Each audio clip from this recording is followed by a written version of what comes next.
Hello, everybody. Welcome in for another episode of Vol Club Confidential. I'm your host, Austin Price. Coming up tonight on the show, we have Tennessee women's basketball coach Kim Caldwell. But before we get to her, let's talk more about Knoxville Smiles. Knoxville Smiles depend on us to make your smile better. Knoxville Smiles, are you happy with your smile today? Knoxville Smiles, we're all about smiles. Hey Lance, what makes you smile? Pancake blocks.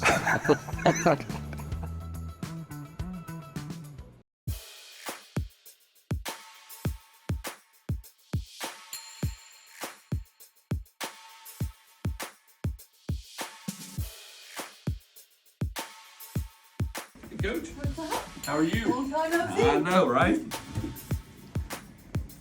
We closed out season 2 with you, and now we in season 3 with you. Like 1 year later, what was this last year like? Can you recap it? I'm just now getting to the point where I can kind of recap it. It was a great year. I'm very thankful for the team that I got to coach. I love them, appreciate them. I'm sad that it's over, and so this profession is weird. I mean, you don't get a lot of time to mourn the team you just lost, and you kind of just hop right into recruiting in the next season. What is that like from a standpoint of, like, you know, you have players that leave via the transfer portal, you have players that graduate, and I mean, literally, you are a week later hosting players, trying to basically, you know, fill in the gaps of where you may have a hole or two on your roster. Yeah, I think it's just a tough balance. And some coaches start recruiting early. I tried to enjoy every moment that I had with those seniors until they were no more. And then now we're back at it, and we're just trying to get better and continue to build on what we did last season. What was the best part of last season for you? I think the relationships that I got to have with the players, when you come up a level, and for me, I know it was just a really quick journey. You're Division II, and all of a sudden you're at Tennessee. You think maybe the players are too cool or too big time to have a relationship with your coach. And I mean, it was one of the favorite teams I've ever coached. So you go back a year ago, you're taking over a program. You're the first non-Lady Vol to take over the program, right? Tennessee's been to the NCAA tournament every year in its existence. Like, I know deep down, you know, you probably feel like, let's just get to the tournament in year one and keep that going on. You do that, but you blow right past that going to the Sweet 16. Like, I guess from start to finish, what are you most proud of? I think I'm proud of how quickly we did it. We finished the season top 15, and to do that in year one and have that be our foundation and the direction we want to go, and hopefully that's our floor. Hopefully that, you know, year one is maybe not the worst year you ever have, but hopefully we can grow on that. And I think that was what we wanted to do. That's what this team's focus was, of getting us back in the top 25, and they exceeded that. They got us back in the top 15, made it to the Sweet 16. They had a lot of fun doing it, and I think it's just a good body of work that we had year one. And again, I'll always be thankful to that class of seniors that came in and just did it right away. It's such a fine line, right? I mean, you know, you could easily have been hosting the first 2 rounds. You just missed it by just a fraction. But then you're sitting there in the Sweet 16, you're tied going to the 4th against Texas. They end up going to the Final Four. Like, so I mean, like the margin for getting there one way or the other is super, super thin. Yeah, about 10 points. And the obsession of finding those 10 points has already started. And so do we do that by better players? Do we do that by me being a better coach? Do we do that by different drills in practice? I mean, there's a lot of different ways that you can get those 10 points back. Every player is 1 point better. And that's just the mindset that they have to bring every single day. And so how do we get those 10 points back? We only lost 1 game by more than 10. And so our season would have been a top 5 season in the country if we could get that. And so that's the goal next year of how do we just improve. It doesn't have to be a lot. We're not trying to find 30 points. We're trying to find 10.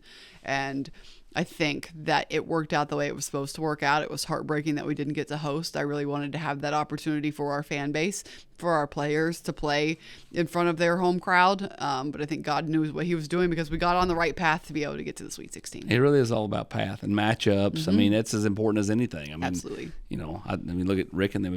If you look at like the way they've exited, the teams they've exited to the last like 5 NCAA tournaments, they've all either went at least to the Elite Eight or went to the Final Four of the championship game. Yeah. I mean, so it's, you know, getting that right path. When you look at the core group coming back, how much, you know, excitement does that give you? Okay, we've got some really cool key pieces coming back. Now we just got to sprinkle in around them, and you got that really good recruiting class. Absolutely. And so the future is bright. I think our returners are hungry. They're focused. They have the right mentality. They stayed. They want to be here, which is huge. You in this day and age that you always have a little bit of turnover with the players that played, and our players that got minutes aren't leaving. And so I think that says a lot about what we're doing here, that we're having fun playing, that we're playing a fun style of play. And our freshman class that's coming in, we have 5 really good players that are going to be able to step on and help us right away, which is big for freshmen. And they're going to get that opportunity. And they don't get to be freshmen for very long because they're going to be on the floor. So they got to grow up quick. And so then now we're just looking for the right pieces out of the transfer portal that can come and help us really get over the hump and help us get it to the Elite Eight next year. You have great belief in your system and how to run it. Did you find yourself like morphing it a little this year, or is it just like you ran it at every step of the way? Just like we ran it every step of the way. Players are bigger, faster, and stronger, but nope, not a whole lot of change there. I think we can look at some changes going forward, but it's so much easier as a coach of do it the way you want to do it first and then change, as opposed to change and then going back to the way you wanted to do it. So, I mean, everybody knows 5 in, 5 out and a lot of subbing, but when you get there in the fourth quarter and there's 5 minutes to go, at that point, does it morph a little? It always morphs. I don't think people notice that it morphs, but it always morphs. I mean, there's times Talasia Cooper is on the floor longer than other people. Nobody just notices. There's times Ruby White. There's also times where she didn't go in there at the end of the game against Texas. Yeah, and she has her. You have your moments. There's also times where her and Ruby were just hacks and wanted to sit on the bench for the whole entire first half because they got 3 fouls. But you always try to leave your dogs on longer when you have to, when you need to. Maybe not in the non-conference, so everyone can get a turn. But I do think we'll be able to change that a little bit. I think as players get used to it, and as their motors develop, and as you recruit players that have higher motors, they'll be able to play a little bit longer. But again, this was the foundation. This was setting the standard, setting the tone. It's always easier to reel it back than it is to crank it up. When you come in and you add a bunch of pieces out of the portal last year, were you surprised how quickly they were able to gel and play together the way they did? Yes, I think it said a lot about our team of instantly. Where we had a lot of returners and we had a lot of new players, and you couldn't tell which was which. They got along from the very moment that we started to be around each other, and that's when I knew they were going to be special. What do you think is the one missing piece to this team right now, going into next year? I don't mean player, but I mean is there a part to the game where you feel like we've got to be better in this area? I think from last year, and I think it's going to be a completely different year, to be honest. I think just consistency. I think I learned a lot year one of just about the grind of the SEC, and I do think we were really beat up by the end of it. So managing load a little bit better, maybe not doing as much in the summer, just making sure our bodies stay fresher longer, and then just doing a better job of picking up on little things here and there, making sure we keep our excitement, we keep our energy. Because we had a point in time where we were playing our best basketball. I think we beat Connecticut, we went to LSU, we lost maybe by 4 at LSU, and then we won 3 straight home games, and then the wheels kind of fell off. And so doing some evaluation to figure out what exactly happened there and how it doesn't happen again.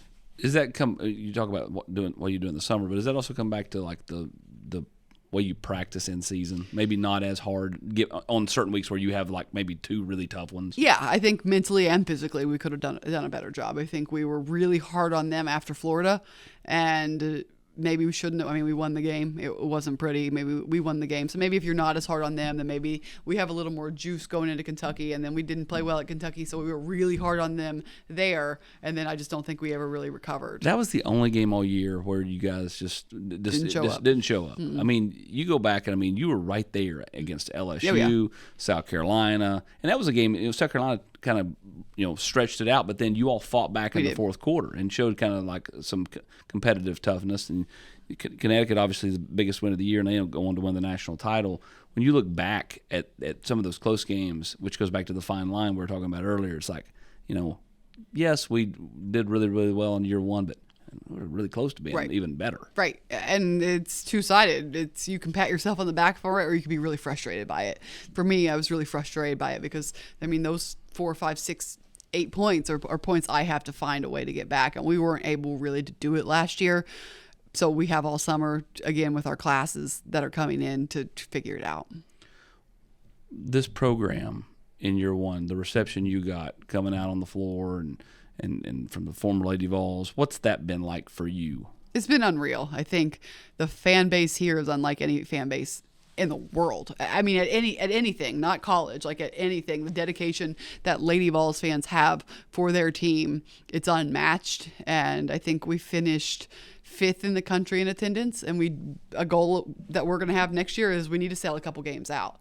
And to sell that place out for a women's game is going to be amazing. But again, you talk about recruits, you talk about what we have to sell, what we have to offer, the best fan base in the country. And I think that, again, it's just the beginning.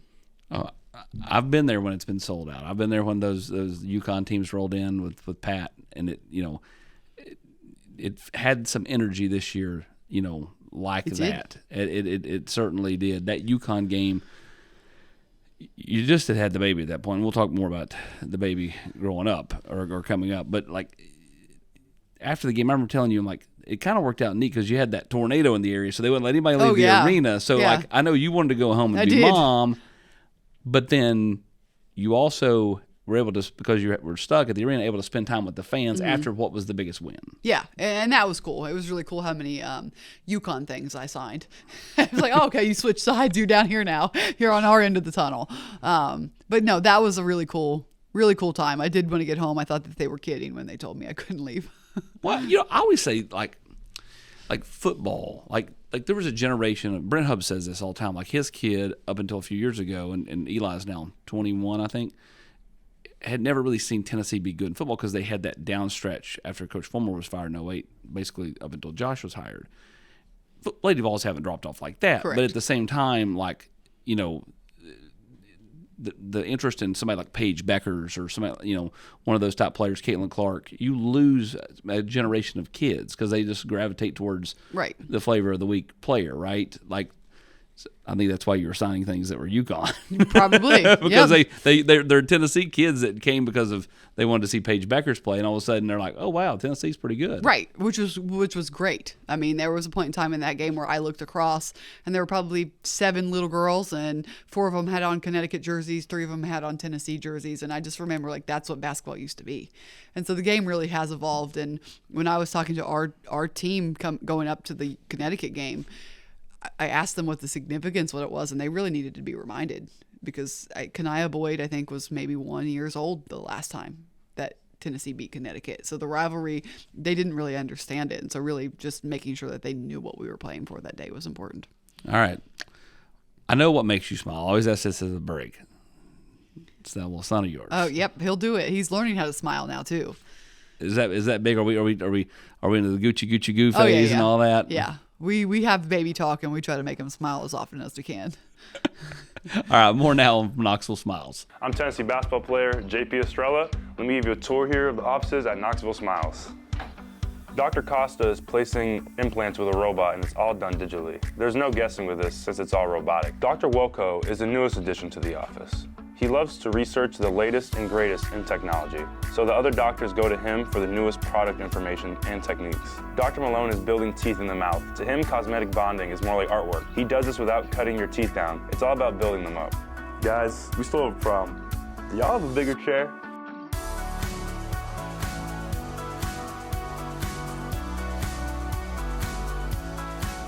So when you were out here last year, obviously you didn't know Conor was going to be coming at that point. Like, when you found out, okay, we got one on the way, and this baby's due in January, what's the initial thoughts? Oh, boy. It was not something we were expecting, and it was not long after we got the job. I mean, we hadn't even had a place to live at that point in time. We were still just in a donor house, and so very fresh after getting the job, we found that news out. And it took me honestly some time to wrap. I was excited about it. It was something I always wanted, but you really have to wrap your head around it because it's twofold. You're excited for your family. You're excited because this is something you always wanted. But part of me really felt like I let a lot of people down. I was hired to do a job, and now I'm not going to be able to do it the way I was supposed to do it. And so that was really hard. And Tennessee, our administration was phenomenal. I mean, I was terrified to tell Angie and to go and to tell them, hey, I'm fresh on the job, but guess what? I'm having a baby. And they were so supportive. The other coaches, Allison and Eve, they were very supportive because they have also gone through it. And so I mean, they just made my life significantly easier just by the support that they gave. I remember getting a text and it was like, "Is Coach Caldwell pregnant?" And I was like, "I don't know. I've not heard that." And they're like, "That's the word out there." And of course, a week or two later, it was like, "Yep." Yeah, I didn't really, your first baby, you don't know anything. But I didn't really realize that you don't show for a really long time. So in hindsight, I told the team well before I announced and well before the rumors were out. Because I was aware that the rumors were out, and I was like, I dare someone to ask me. Like, you do not ask a woman if she is pregnant if she is not showing. And so I was like, I'm going to see if anyone has the gumption to ask me if I'm pregnant. Nobody ever did, but I knew people knew. But I told the team well before, and they were great about it when they found out. Yeah, they get to be like, ants. Yeah. Yeah, they were like phenomenal. 15 different ants. Yeah. What was the hardest part of coaching while pregnant, going through all that? I think in hindsight, the hardest part was just not being able to be around as much. And I was trying, especially towards the late half of my pregnancy. I mean, the flights were terrible, just how my legs would swell. And you have your athletic trainer that is there, and you have recovery boots on the plane just so you can get your shoes on. And we are traveling with a team doctor just in case I go into labor. I mean, so many people sacrifice so much just for me to continue to be able to work. How many times did people bring up the Pat story about not landing and getting back to Tennessee? A lot. And so thankfully we didn't have to have that. We had a doctor on the plane, and I would have, after going through childbirth, I'm really glad I did not go into labor on that plane. You coach at Vanderbilt, then you came right back and night and went and had the baby. Mm-hmm. Like what was that experience like to go from court to that? Yeah, it was a lot. I mean, at the time I thought I was doing well. And then looking back now that I am out of it a little bit and kind of feel like a human being again, I don't have a lot of memory really of the game. And it was not a good game. But it was just a lot right there towards the end when I was about to pop and still trying to do both. And then didn't get to go to Texas, but I thought the team did a great job at Texas.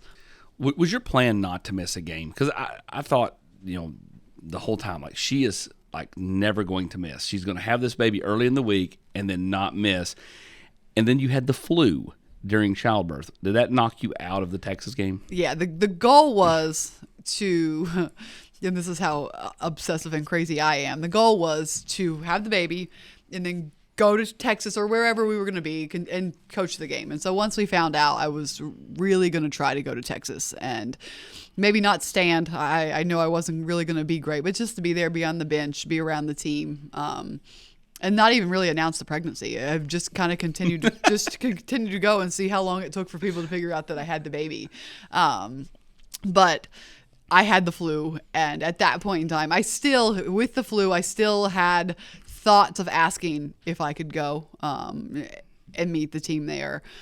But you don't want to get your team sick, and you don't really want to just am I this important? No, I'm not so important where I need to go and just sit on the bench, be in pain, and get people sick, even though they had the flu too. I just didn't know it at the time, and not really help, and they did great without me. What was it like to watch that game on TV? Not fun.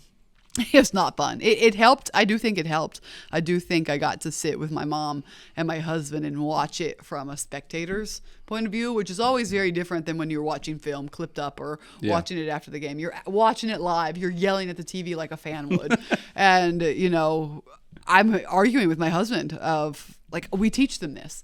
We teach them this. And he's yelling, why are we fouling late shot clock? I'm like, we teach them this. And so just seeing things from a fan's point of view, I do think made us better.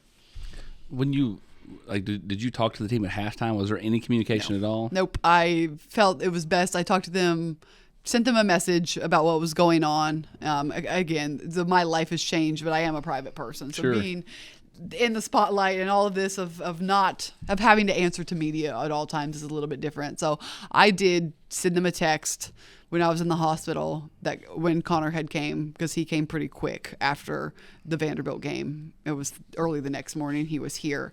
And so I told them that and then sent them a message that I was not going to be at the Texas game and I would see them when they came back. And then they were great. Walking back into the gym for the first time for practice. What was that?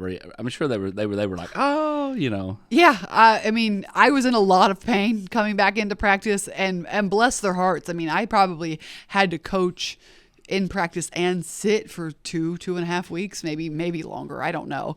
And it's just baffling to look back. I mean, to have your coach be sitting there yelling at you, like not standing, not in an aggressive, like I'm sitting there yelling at them on the sideline and they're listening. And I mean, I think that just speaks volumes to how dedicated they are. Did it help when you had some older players like a Sam Spencer, you know, being like another little floor general out there to know kind of what you're wanting, you know, Joel Spear knowing what you want? Yeah, and I think our seniors and our leaders did an exceptional job of leading for somebody that they haven't known very long. It is hard, and I try to be empathetic. I've had coaching changes where it's hard to step up and lead for somebody that you don't really necessarily know what the standard is yet. So they did a really good job of picking up on the standard and how to coach and how to repeat things and how to put emphasis on the right things in a short amount of time. Last year we talked about what was on your wedding registry. What about baby registry? What's the best baby gift you got or Conor got? That's a great question. We got a lot of great things, and we've been really spoiled by other coaches on campus, and other coaches in the league did such a great job of really spoiling us and making sure we had everything we need. I think the best thing is we have a bottle washer that washes, sterilizes, and dries, and so I don't have to hand wash any bottles. No. I heard that's the worst part, and I have not hand washed one thing. You know, I maintain, you know, I'm a huge advocate for like short-term pain, long-term gain. In other words, like don't come out, like if you're having a second child, don't come out of phases. Like once you wash your last bottle and you don't find a bottle that's rolled under the couch and, you found it like 3 days later. Mm-hmm. Once you get out of that phase, you get out of the diaper phase, man, it's just like, whew. Yeah. You know, I mean, there's just a relief there. We're still in all the phases. Oh, yeah, and you will be for a while. What's the one thing that you know, your grandma, your mom, like that they've, you know, maybe relished this role of, you know, having been, you know, a great grandmother, and a great great grandmother? My mom is a rock star. She was here from the time we had him till our season ended. She had to go home just a little bit, but she was just, I mean, I don't know how we would have survived without her being here and just helping, because when you have to leave and you have to get back on a plane not long after giving birth, it's hard to leave your baby. Mm-hmm. And it's way better when you're leaving with your mom. Of, all right, like I have the best mom in the world, so I know, all right, you're probably in better hands with my mom than you are with me, because she's phenomenal. I joked with you like that, you know, Justin had the real boss move, you know, like, hey, Coach Barnes, you need a little help, you know. Oh yeah, got right out of it. Got out of the daddy duty. Yeah, so now he can do both. He can probably get out of a little film, and then he can get out of daddy duty. He's probably on the golf course somewhere. Well, you do live near one. Yeah, we do. We know where to find one. So let's transition back to basketball. I asked Ruby and Sam when they were out here. I said, you know, Coach Caldwell talks about, you know, you're going to get more shots even though you're playing less minutes. Mm-hmm. I said, have you found that? And they said yes. And I said, you know, do you become maybe the best recruiter for Coach Caldwell because you can speak to that? Mm-hmm. Like, have you been able to, now it's kind of like Coach Heupel in year one showing, once he got in, was able to say, hey, look what we did. Are you able to say, look what we did when you're talking to these high-end players, whether it be the portal or the high school ranks now? Are you able to show more specifics at a place like Tennessee more so than Division II area? We have much better data. We can talk about how many shots Coop took. I mean, she took over 500 shots. That's a lot of shots in the course of a season. Yeah. And so people will want a negative recruit about the minutes and how many players we play. And I think that the fact that none of our players that play transferred says that it's fun. Not one person that got minutes is in the transfer portal, and a lot of schools can't say that, but our players are coming back because they like to play that way, because they're not put in a box, because they have a lot of freedom, because they are getting better, because the way we play requires skill development, and we want all of our players to go pro. But so, okay, we're going to make you a better basketball player because I'm not going to call a bunch of sets. We're going to play with space and pace. We need dogs in here. We need players that can create their own shots, that want to get better. And we can break down the transfers, so Sam's improvement, Ruby's improvement, Z's improvement, how much better they got in one season by making the transfer, and how their efficiency went up, how many more shots they got, all of those things. We have real data, and we can put it on a graphic, and we can show our recruits. I think also, too, like Sam talked about, you know, I was a scorer at Arkansas. I came here, and I've learned to be more of a facilitator. Like, when you're recruiting a player now out of the portal, do you use her as an example of, hey, we can take your game? She was already a scorer. She still scored the ball here, but we made her all around passing game. better. Yes, yes, and I think that is something that I'm really passionate about as a coach, of making sure everyone's all-around game is better. Again, I want great players, not great plays. So I want you to be able to do everything without having to look at me. Right? I want to put you in situations that fail in practice. I want to make you uncomfortable, but I want you to go out there and I want you to get better, which means you're going to be really uncomfortable all summer long. We're going to be working on things you're not comfortable doing. You look at Z Spearman not shooting threes. Ruby Whitehorn didn't shoot threes. She didn't. No, she didn't want to. I mean, it was like pulling teeth trying to get her to shoot threes. She made that one against Texas, and it was a rare pull because she just doesn't shoot them. She loves that mid-range game. She loves the elbow. She does, and I think the most startling stat that we have is Z took 5 threes her entire career at Miami, and she took over 80. And she's going to be a pro. I mean, she's going to be on people's draft boards because we pulled her out and we developed her game. Same thing, Sam Spencer, of, hey, you were kind of put in a box. She didn't like to shoot threes. Her three-point shooting percentage was not good, and she was probably one of our highest. And so just making people better is really important. And again, everyone has goals at this level, and making sure that they get the skill development that they need to do what they want to do. You're going to finish out the portal. And then you get to be a mom for a few months before it all starts back again. I know. Like what are these next few months like for you? And I mean, like you got what plans you got as far as I'm not gonna ask where you're going on vacation, but at the same time, like just be able to get away and spend time the three of you. Yeah, it's been definitely a whirlwind, and we want to finish the year, and so the calendar doesn't really end until you finish your portal class. And so we need to make sure that we get home runs in the portal that can help us get where we need to go. Our freshmen that are coming in, again, they're going to be able to step on the floor. They're going to be able to play. We just need a few pieces out of the portal to really take us where we want to go. And they would have a great opportunity to be the face of a program that's really going to help us get back to where we want to be. And so finishing with the portal class and then taking maternity leave and just spending some time, and whether it's here or whether I go home, spend a little time with my family in West Virginia, wherever we are, just kind of getting that breather, a little reset before we get right back to it. Well, at least you're getting all that time during the warm months. That's true. That is a good thing about basketball season. You get out and enjoy the nice weather. Yeah.